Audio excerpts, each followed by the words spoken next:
Salam sejahtera untuk kita semua. Perkenalkan, nama saya Sultan Jumardino Batonis, kelas C semester 2, program studi pendidikan sosiologi, Fakultas Keguruan dan Ilmu Pendidikan, Universitas Muhammadiyah Kupang. Pada kesempatan kali ini saya akan mempresentasikan tentang beberapa pertanyaan yang perlu dijelaskan dan juga dijawab. Yang pertama itu pertanyaan tentang hakikat guru yang seharusnya dalam proses belajar mengajar, dan yang kedua adalah argumentasi mengenai kualitas guru sebagai penentu pendidikan. Kemudian yang ketiga, menjelaskan pendapat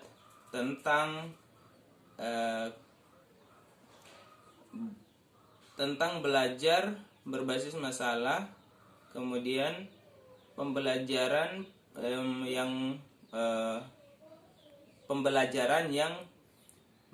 menggali tentang kemampuan berpikir, dan yang terakhir adalah dibandingkan dengan atau dipadukan dengan teori belajar menurut pandangan humanisme.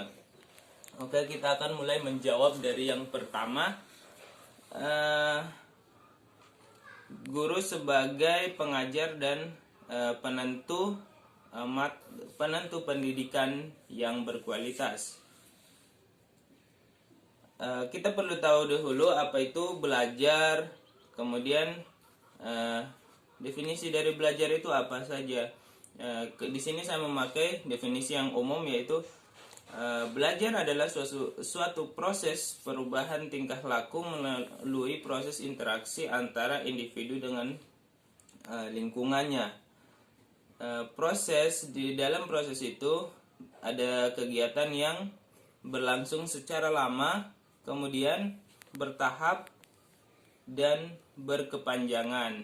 Nah, tentunya dalam proses belajar itu sangat panjang tahapnya dan melalui metode-metode media dan kemudian diantara itu saling berkaitan. Nah, kemudian hakikat belajar dan pembelajaran adalah suatu proses penyaluran pengetahuan serta berisi pengembangan diri dari tiap-tiap murid melalui latihan yang berulang dan berkelanjutan, di mana ketika kita melakukan proses belajar dan pembelajaran, di situ kita dapat menemui latihan-latihan yang kita berikan dengan metode, waktu, dan kondisi yang tepat, dan tujuannya untuk pengembangan diri seorang siswa, di mana pengembangan diri itu sangat kita butuhkan dari seorang siswa. Dan yang kedua, kita lanjut ke yang kedua. Masih poin yang kedua dari pertanyaan yang pertama. Bagaimanakah guru yang profesional? Guru yang profesional adalah guru yang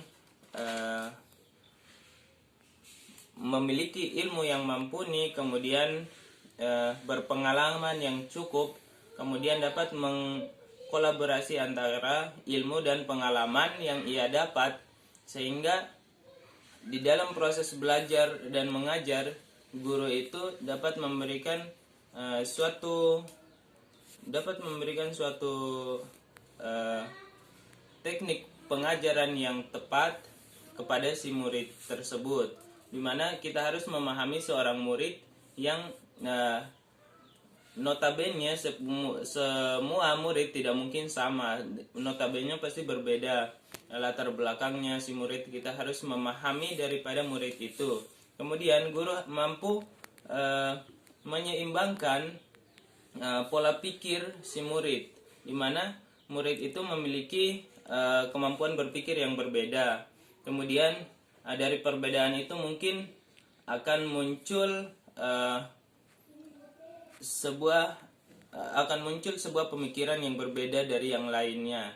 Nah, di situ tugas guru yang paling utama untuk dapat memahami kondisi ini dan memberikan metode yang tepat dalam pengajaran, sehingga si murid dapat nyaman menerima pelajaran dan dapat merubah ke arah yang ia tuju.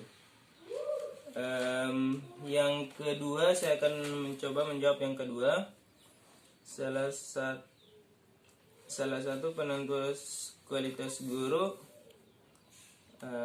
salah satu penentu kualitas pendidikan adalah guru.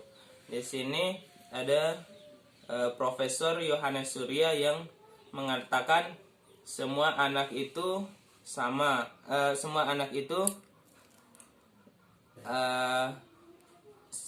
hakikatnya tidak ada anak yang bodoh.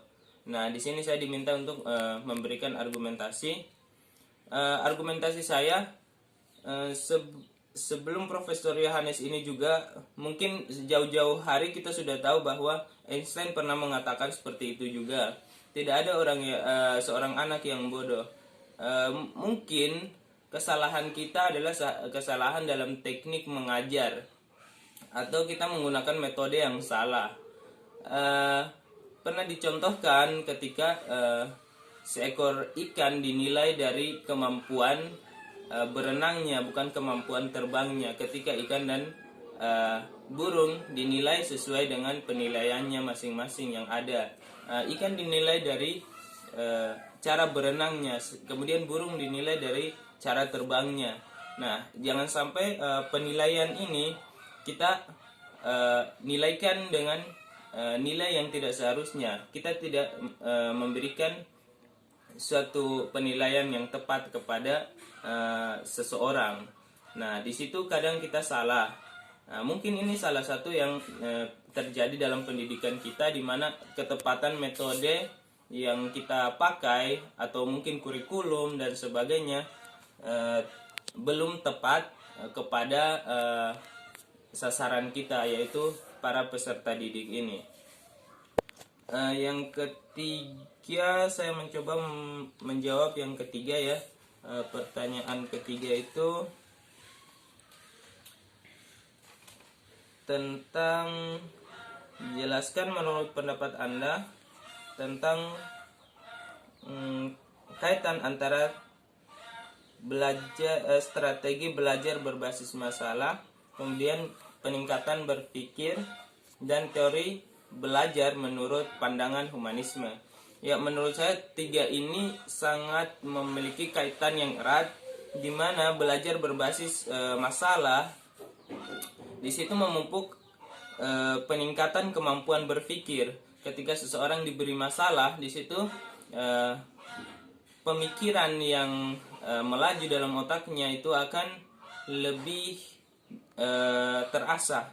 Ketika dalam suatu masalah kita berikan masalah atau memberikan tugas kepada mereka untuk menyelesaikan suatu masalah. Nah, di situ terjadilah kemampuan berpikir yang terolah. Di situ mereka melatih kemampuan berpikir mereka.